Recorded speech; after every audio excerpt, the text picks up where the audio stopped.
মানুষকে যত বেশি ভালোবাসবেন মানুষ তত বেশি আপনাকে ভালোবাসবে। আসসালামু আলাইকুম।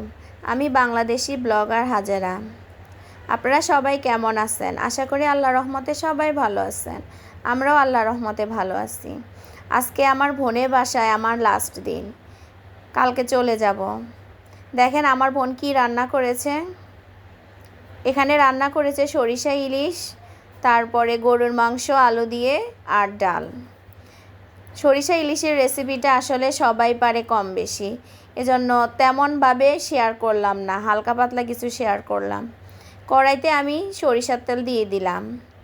তারপর এখানে সরিষাগুলো আমি বেটে রেখেছিল আমার বোন, তারপর ও পেঁয়াজ বেটে রেখেছিল, সাথে কাঁচামরিচ, এগুলা সব ব্লেন্ডার করে রেখেছিল। এখন মশলাগুলো সব দিয়ে দিল। তারপর ওগুলা ভালোভাবে নেড়ে চেড়ে এখন হলুদের গুঁড়া, মরিচের গুঁড়া, ধনিয়ার গুঁড়া, জিরার গুঁড়া, লবণ স্বাদ মতো, এগুলা সব এখন মশলার সাথে ভালোভাবে কষিয়ে নিবে ও। মশলা যত ভালোভাবে কষাবেন খাবারের স্বাদ তত বেশি হবে। দেখেন ও ভালোভাবে নেড়ে নিচ্ছে।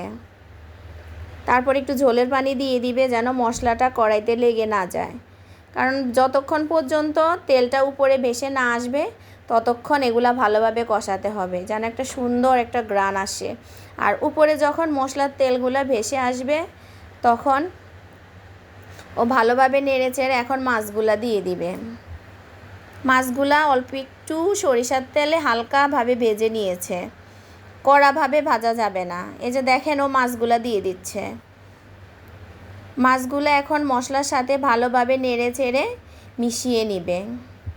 বেশি জোরে তো নাড়া যাবে না, এগুলা হালকাভাবে মশলার সাথে মিশিয়ে নিবে ও। তারপর একটু টক দই দিবে। টক দইটা আরেকটু আগে দেওয়ার দরকার ছিল, কিন্তু আসলে ঝামেলায় ভুলে গেছিলো।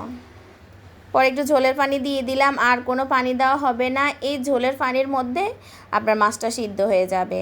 এখন কাঁচামরিচ দিয়ে দিল একটা ভালো ফ্লেভারের জন্য।